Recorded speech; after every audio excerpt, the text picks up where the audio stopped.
All right, we're recording, so I'm going to have Jeff go ahead and take it away. Hi, everybody. Cole, do you want to do intros first? All right, I'm Jeff Conley, and I'm the fiscal monitor assigned to the CTE program, Career and Tech Ed program, and I've probably met a lot of you before. I've been here for almost 2 years now with USBE, and what I do is I do an annual review. I do monitoring to make sure that the maintenance of effort requirement for the state CTE add-on funding, make sure that MOE requirement is met by all the LEAs. And I think, first of all, I just want to mention, if you don't already know about these resources, the Career and Technical Education funding page on the website is a great place to go and get a lot of documents you may need, numbers you may need, description of the process, that type of stuff. And I will show you that here in a minute. I'll just navigate to that real quick. So in case you're not familiar with that, you'll know where to go to look some things up that you may need. State CTE funding is a restricted funding source. So it's state funds coming to you for your schools to help pay for the added costs of instruction for your existing career and tech ed programs. And there is a maintenance of effort requirement for all this funding, and it's calculated a little bit differently than other MOE requirements. So what happens is the amount of state dollar funding that schools received is really based on CTE course membership. That's reported annually through the state UTREX data clearinghouse system on June 30th annually. So we look at like what was reported for average daily membership in CTE courses. And then Wendy Morton uses that figure and says, okay, we're going to base the next upcoming school year's maintenance of effort on that previous year's average daily membership. So for instance, the reported CTE course membership for the 22-23 school year is what's going to be used as a basis for the MOE for the 23-24 school year, if that makes sense. Yeah, and if you have any questions, please do ask anytime.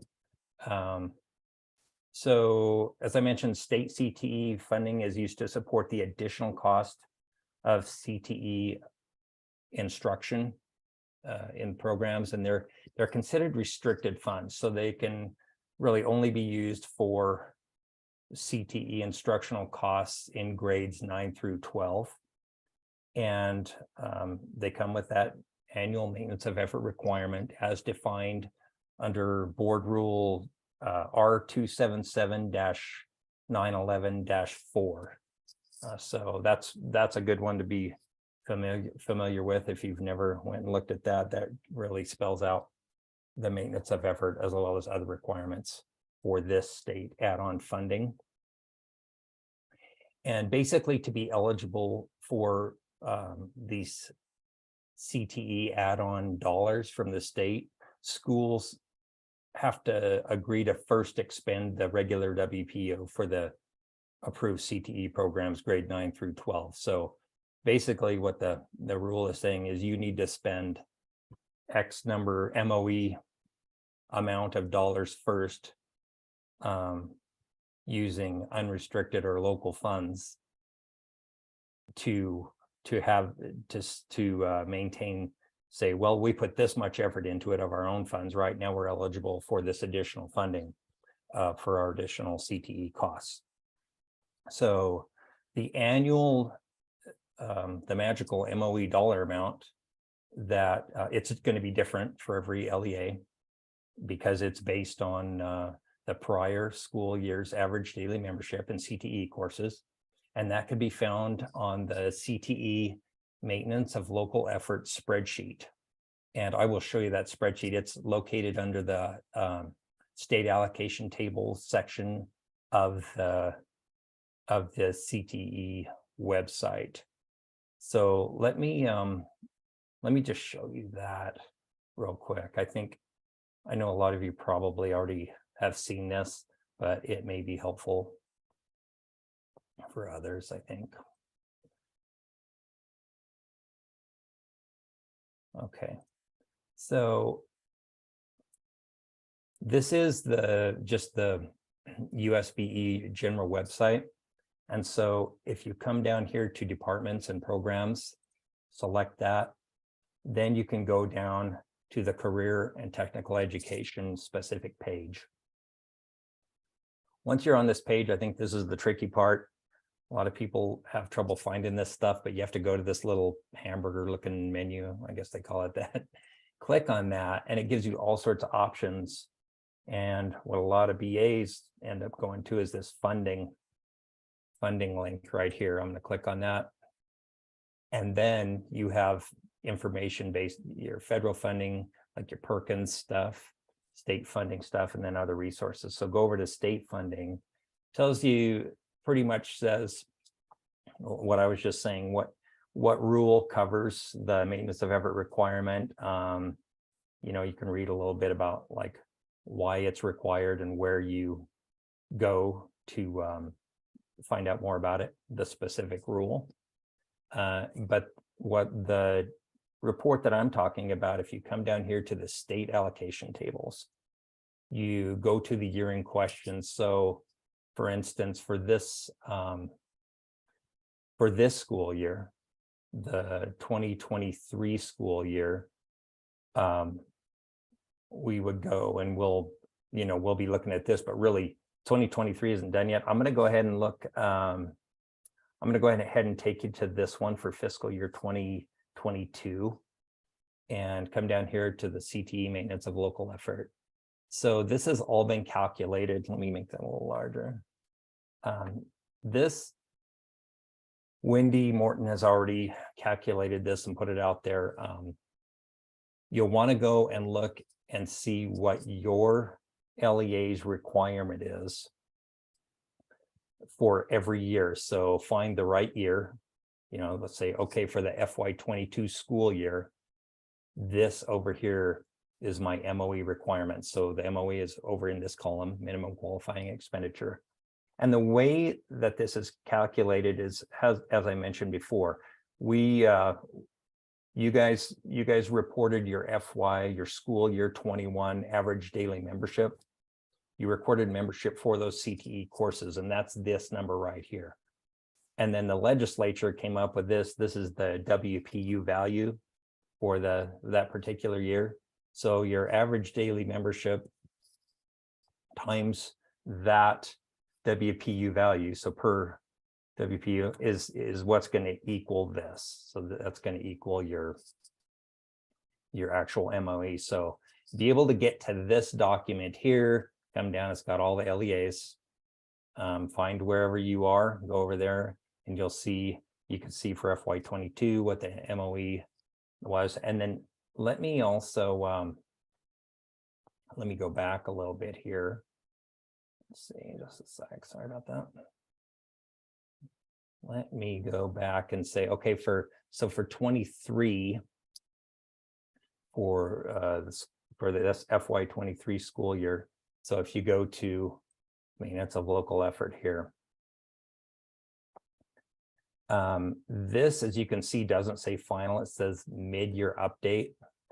So there is an initially, soon after one school year ends, there's an estimate of this amount, so we can thus estimate MOE. So that first initial estimate that comes out right after the prior year end, or right after that prior year's end, it'll give you a very rough figure, but it's basically just based on last year's MOE. So you look for this mid-year update, which comes out in, well, this came out in November. That's going to be either dead on or super close. to what the final MOE figure is, even though this isn't technically the final one. You'll see the final one coming out here probably this week. But it's going to be real close to what these figures are right here. So if you guys ever have a question, what your current school year's MOE requirement is, please, look here, and then also give me a call if you need to, or call Wendy Morton or email us. We want to make sure you know what that figure is so that you can hit it, because it's one of the program requirements. Let's see here. I'm gonna stop sharing for a sec. Does anyone have any questions so far on that? We do have one question in the chat. It says, Okay. is the MOE information due once a year? So yes, so the schools through the data clearinghouse, they report their membership in courses basically in they get that all wrapped up and sent in by soon after the school year ends, and then we take all that data. So whatever was reported at that time by the LEAs, that's what we're going to use and say, okay, we have Jeff McDonald in our office who takes all those course hours and says, this is what we're going to use as our official course hours from the LEAs that they've reported for the year. So yeah, that reporting of hours, that is the final reporting of hours for the year, is what we base this on. Does that answer the question? I think it did. Yeah, so we went through like how the MOE is calculated. So let me know if you guys have any question on that. Oh, go ahead. There was a follow-up question to that. It says, then all that is required annually is ADM. Yeah, so I would refer anyone with specific questions on reporting for membership enrollment reporting to and I'd be glad to get you in touch with them too, to speak with Wendy Morton or Jeff McDonald. And if there's any questions on what and how often to report course membership, they would be the people that can give you specifics on how and when to do the reporting. That's a good question. Okay, so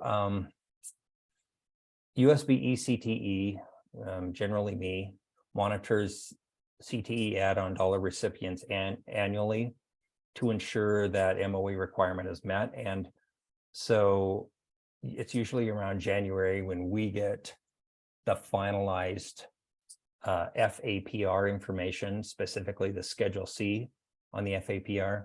We have that finalized information that our fiscal operations have gone through and said, yep, this all looks right, so go ahead and use it. That information shows us the reported CTE program revenues and expenditures. So we look at that and we say, okay, does it look like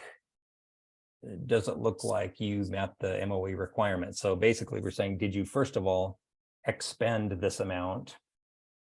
And then we'll also look and say, okay, you spent it. Now, also the amount that you spent to meet MOE, that amount has to have been funded by either local or unrestricted funding sources. And we can tell that by looking at the FAPR. It's not always real straightforward, but if we have questions, then we move on to the next part of the process and start working with the LEAs and say, okay, something looks weird here. Maybe actually there can be a number of reasons why when we look at that, we'll say something doesn't look right. Maybe MOE wasn't met, or we're just not sure. First of all, the data could have been incorrectly input.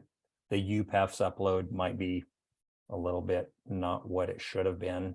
And a lot of times, we see LEAs working with the fiscal ops people to correct that stuff. They have a certain amount of time they can correct their UPAFS upload, work with them to make sure that the true revenues and expenditures for CTE programs are shown. And so if something doesn't look right on the FAPR, we have questions, we'll work with probably you guys as a group the most, also the CTE directors, to ask for supporting documentation from your financial system that we can look at and say, okay, show us, these documents that will tell us exactly what types of revenues, what revenues came into the program, and what were the total and different types of expenditures in the CTE program. Sometimes an insufficient amount of CTE expenditures were funded by unrestricted or local sources. Like you've got plenty of CTE expenditures, but the MOE dollar amount, that amount wasn't funded by unrestricted or local. Only a portion of that MOE amount was funded by unrestricted or local. So that's an issue because an entire MOE amount has to have been funded by unrestricted or local sources. Another thing that happens sometimes is LEAs may include in their MOE program expenditures some items that are expressly disallowed under the board rule and under the program. Some things that come to mind right off the bat and cause a little issue, or the rule says you cannot use any work-based learning, college and career awareness, or comprehensive counseling and guidance expenditures to meet MOE requirement. So those, whatever happens in those programs, that has to be kind of backed out of your MOE. Hey, I'm going to include this in my MOE expenditures. Those don't count. And you can look at the rule and there's specific language that indicates that they don't count towards meeting MOE. And then one other thing that happens is LEAs don't know their correct MOE amount for the year. Either they didn't know where to go find it, or they're looking at prior year's spreadsheet, just like the one that I showed you. They're looking at the wrong time period spreadsheet, so they got the wrong MOE amount. Make sure you get the right amount there. And we can help you with any of this stuff if you're not sure about it. If you just want to make sure you're doing it right, that's exactly what we want you to do, is to call us, contact us first. We're here to help you comply. I feel like that's pretty much my job, is just to help figure out if there is some area where we're having some issues, and we want it to end up being done perfectly. I guess that's my goal. So I want to help you guys to make sure that's done, because that helps us when you do it right too. Yeah, so generally, because the prior fiscal year, it closes before we really get a chance to do our review for MOE. So sometimes if I say, well, you are short on MOE, sometimes it'll require an additional in the next accounting period, not in the one that's closed, but in the next accounting period, LEAs may have to put up a little bit more local or unrestricted funds to cover the shortfall. That does happen sometimes, but most of the time we have LEAs meeting their MOE. And I know it's different. That's pretty much an overview of MOE. I know it's different than how other MOE is calculated, but maybe that makes it a little bit tricky too, because you have to remember that it's different than, say, how SPED is done, or one of those. So are there any questions on any of that? We did have one more in the chat. It said, if we haven't heard anything, does that mean that we are in compliance? That's a good question. And yes, it does. That means it looks to us, based on what we see in Schedule C of your FAPR, that you did meet MOE for the year. And then what I do, if anything pops up where I'm wondering whether it was met, or it's fairly clear that it wasn't met, I send out a letter to you all and your CTE directors and say, this is what I'm seeing. Let's schedule a time to meet and talk about this. And most of the time it's something that we talk through and it gets sorted out and fixed rather quickly. So that's kind of our process. But yeah, we I guess no news is good news on that. We'll only contact the LEAs that we think may not have met MOE. Yeah, so I guess that's it in a nutshell. There's I mean, the actual process for our monitoring is pretty detailed, but yeah, if you all have any questions about how it's calculated, how you find your LEA's MOE, what you need to do if you think you didn't meet it, any of those type of questions, please either give me or Wendy Morton a call or an email, and we'll work with you. We're happy to do that and help make sure that you're on track. Thank you, Jeff. We appreciate it.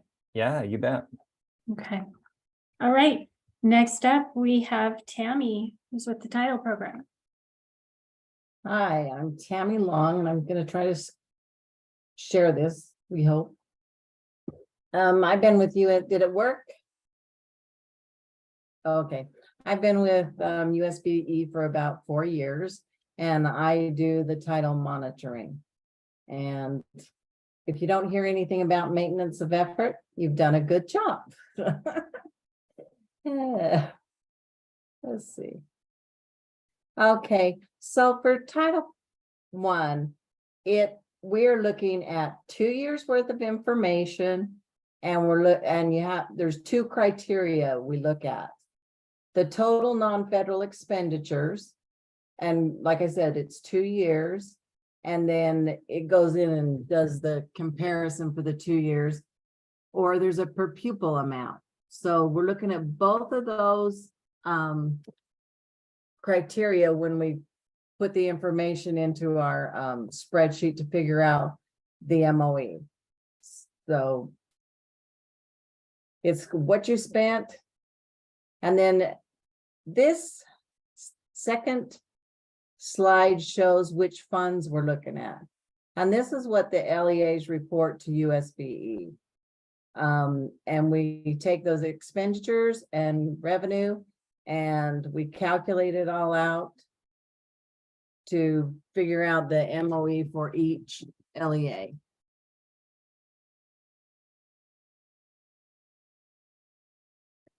And then to fail MOE for Title I, you have to fail both of those criteria.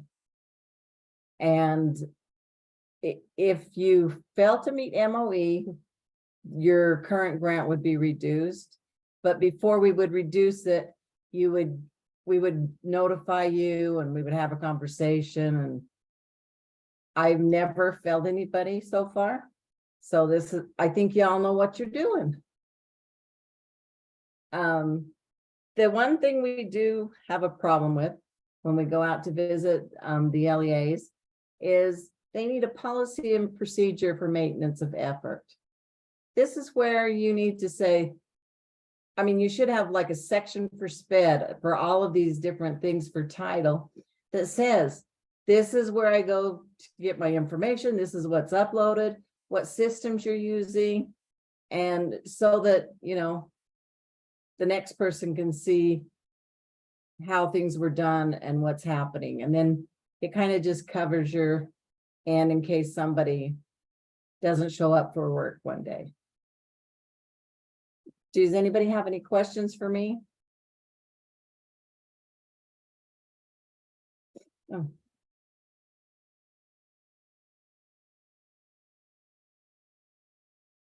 I don't see any of the chat.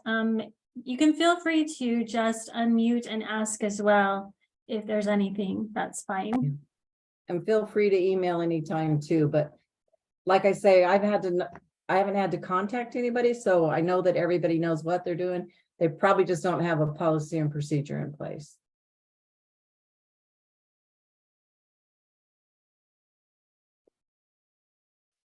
All right, well, if that's all you have and it doesn't look like we have any questions, we can go ahead and move on and turn the time over to Corey Erickson, who is from SPED. All right. Let's see. Tammy, can you unshare? No, I don't know how.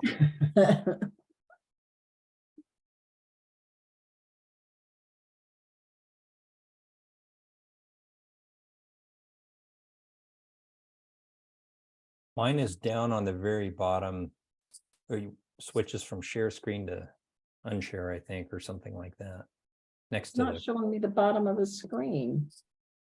oh, Um, I'll just pop off. How's that? Maybe. Hey, Tammy, hit escape on your screen to minimize it, and then there should be a button at the bottom that says stop share.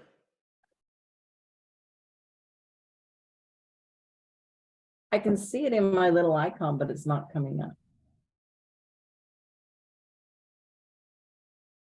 Oh, yeah, yeah, yeah. Actually, Corey, you should be able to start sharing and share over her. It says I can't do it while she's doing it. So Tammy, do you see a little green thing at the top of your screen, a little green bar that says you're viewing Tammy Long's USB screen? No, No, you don't see that. Well, I'm just gonna exit out maybe. Won't even let me do that. let's see if I can do this and that'll work. There we Okay, go. there we go. All right. So let me put it back so you can start sharing. All right, Corey, hopefully you can share now.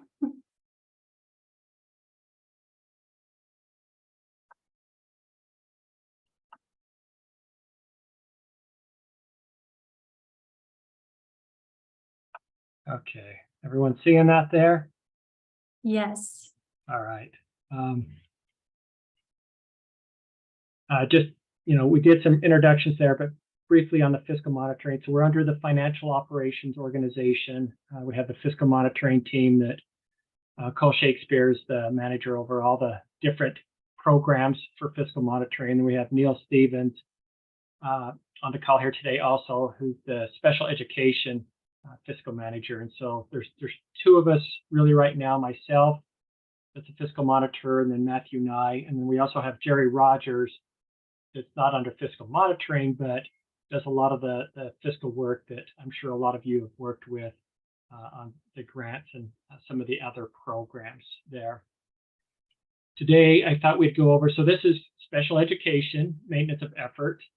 We'll talk about some of the principles associated with that, the calculation methods, and then some of the exceptions associated with that.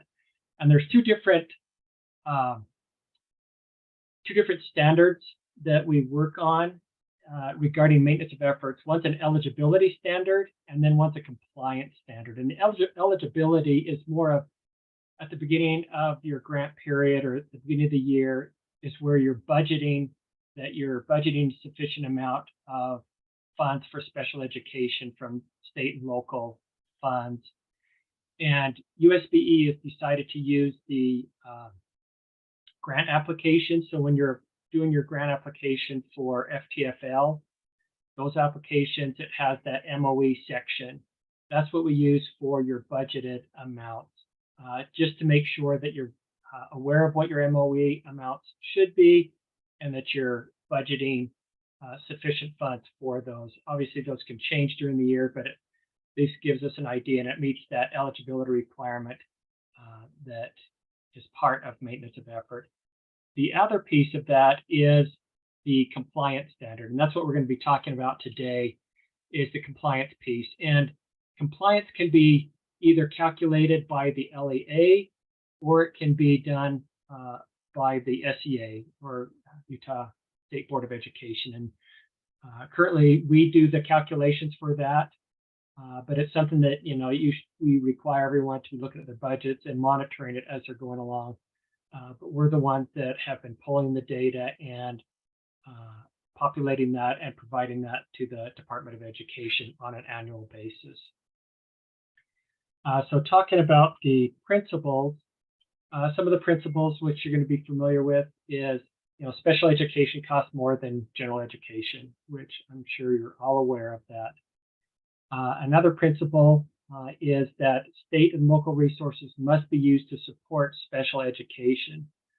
And so kind of the logic I see on that is the federal government says, hey, if I'm going to give you money for special education, I want you to have some skin in the game also, that you're providing special education services through your local funds or your state funds. And to do that, I'm going to require you to spend the same amount of local or state and local funds for those special educations year over year. So at least meeting that. And that's where that maintenance of effort comes in. The other principle is that students with disabilities receive general education first. So they're a general education student first and should be receiving services and receiving all the same standards that, you know, general education students receive. And that it's really only those expenses that are incremental, that are unique to provide those special education services for those students is where the special education funding is to be applied. And the federal government, they talk about, you know, that it's supplementing, it's not supplanting. So if you received a larger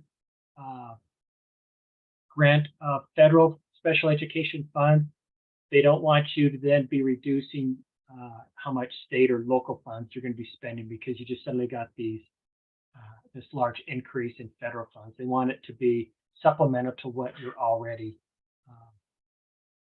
expending on special education. And again, the regulation that we're adhering to, that the maintenance of effort is the 34 CFR. The 300 series talks about maintenance of effort is what we're complying with. There's, for the calculations, there's 4 different methods that we use. I'm going to move this screen over. So there's either the measurements, and you only have to meet one of the 4. So either your local funds that you're maintaining the same maintenance level, state and local funds combined, or the per student. So taking your local funds divided by your students with disabilities for the per capita there, or your state and local, and dividing that by the number of students with special education. So each one of those are a different test that we look at, but you only have to meet one. If you meet all 4, that's great, but each year only one of them has to be met, and it can vary from year to year as to which one that you do become compliant on. So just take an example here. So on the calculation, so for this one here, for this LEA in 2016, we'll say it was their first year, they spent $500 from local funds. They spent $950 for the combined state and local funds. And then assuming they had 10 students, that made their local per capita at $50 per student, or $95 for the state and local. And that was the first year, so that becomes the new high water mark for them. That becomes the threshold that you're trying to meet. So in 2017 fiscal year, for local funds, they only spent $400. Since that was below the threshold amount of 500, they did not meet that year. So you'll see the stars on here. That means the years that they did meet. So for the state and local, if they spent $950, that matched. So that became the new threshold, or it stayed at the same amount, but for the new year. Their local funds per student was only $40, so that criteria did not meet, and then $95 for the combined, and that one did meet. And then looking at fiscal year 18, so we have $500, even though it's more than the 400, that's not why they met. They met because they matched the high threshold amount of 500. So if you're looking at the $500 amount here, that was the threshold that they needed to meet. State and local was only $900, so they did not meet on that one, but their local per student did, but their combined did not match there. To get it to where it's a little more applicable to what you're used to seeing. So this is a screenshot from the letter, your MOE letter that is sent out. So all of you should have received those in the last week or two. Most everybody, I think there's a few that we're still working on. But this is the table in the letter talking about the maintenance of effort. It's formatted a little bit different than the one that we just looked at. This is horizontal versus vertical. So for this LEA in fiscal year 20, that was their comparison year, the last time they had met. And the amount that they were targeting was 71,000 is what they did in 2020. So for fiscal year 22, they spent 77,000. And so that one did meet because they did exceed their comparison amount from 20. Their state and local, they had met last time in 21, and the amount that they had was 563,000. For fiscal year 22, they spent 600,000, so it exceeded their comparison amount. But when we get down to the per pupil for local only, they had not met since 2016, and that 2016 it was $672. Their per pupil amount for fiscal year 22 was only 541. But you'll see that it says a yes with exception. So a couple of items here. The exceptions, which we'll talk about, they had some exceptions that allowed them to meet even though their amount was less.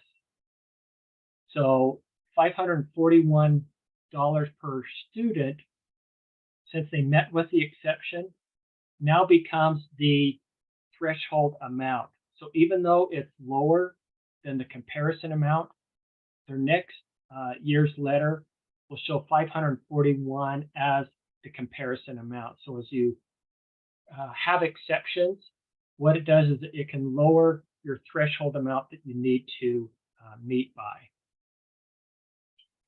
On their state and local, if you look at their amount, they needed to have over $5,000, but they only had 4,000. And if you look at what their state and local, they met it on their state and local, but yet their per pupil amount did not meet. So the assumption here is they've had an increase in special education students that lowered the denominator so that it only became out $4,000 per student versus a higher amount. So even though they increased their spending because of their higher student count, it lowered their threshold amount of what they had for the state and local. So they did not meet that category. But this table should be familiar, and so hopefully that's helpful as you go through the letters talking about meeting maintenance of efforts. And again, as long as one of these is either a yes or yes with exception, then you've met for that year. And again, those that have yes with exceptions, that amount becomes your new threshold amount that you would be targeting for. Any questions at this point as we're going? Okay. All right. So where do those numbers come from? So as Jeff talked about, we use the APR for special education. So this particular one, hopefully it comes through clear enough. So it's the Schedule B, which I think is like the second tab on the APR. So your Schedule B is for special education. And what we look at is all of the 1200 series, the 1200 programs. So the 1200, so this column, the preschool 1200s and the extended years to 1200s is what we look at.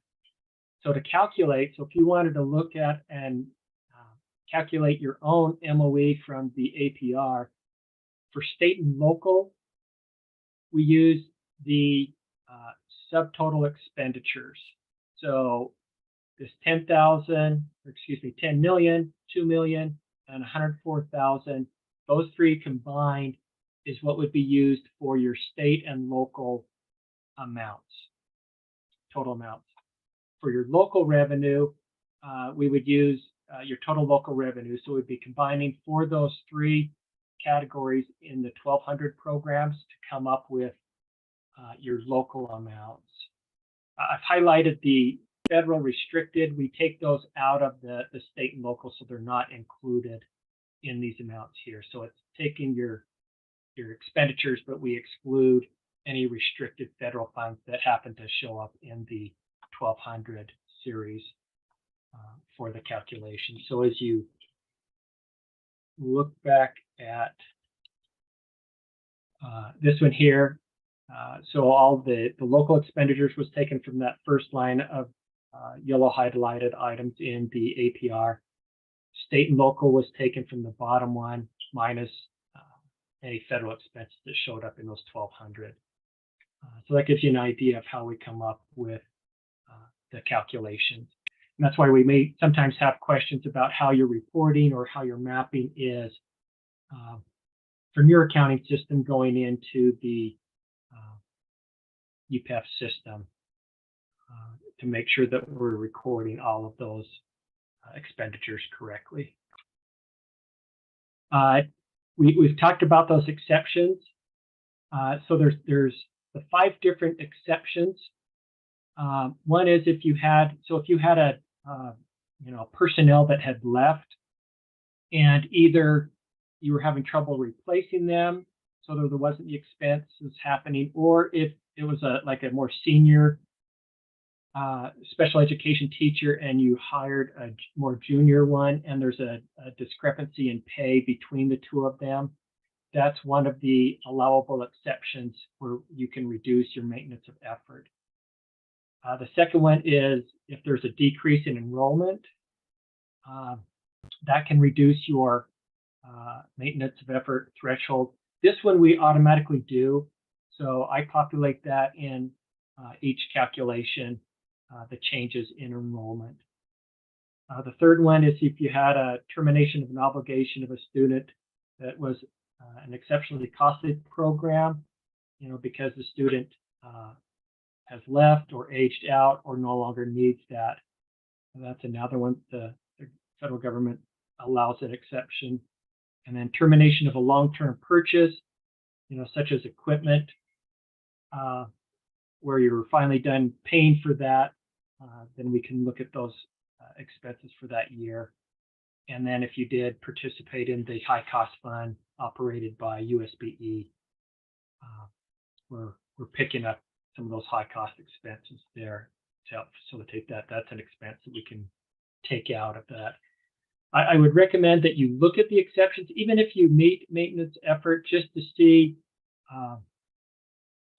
if we could record some of those there.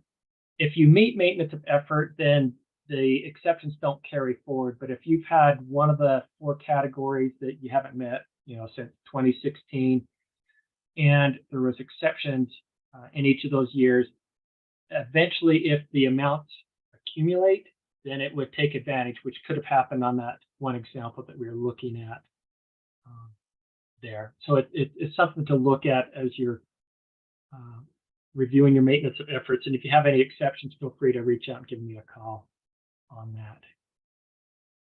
that. Just a reference of some of the USB rules on allowable costs, what's allowable, and then there's some training information that's out there.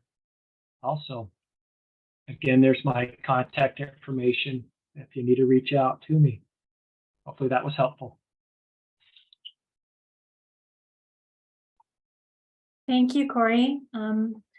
Neil or Cole, was there anything that you guys wanted to add? Maybe? Okay, they're not jumping on, so I guess we're good.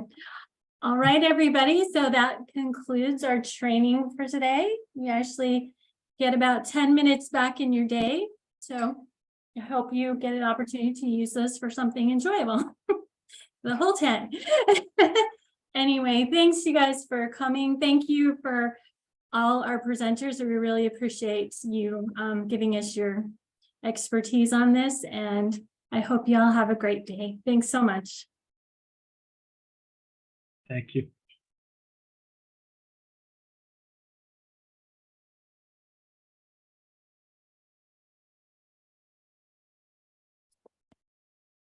Thanks, Lisa. We'll see you. Thank you. Bye-bye. Bye.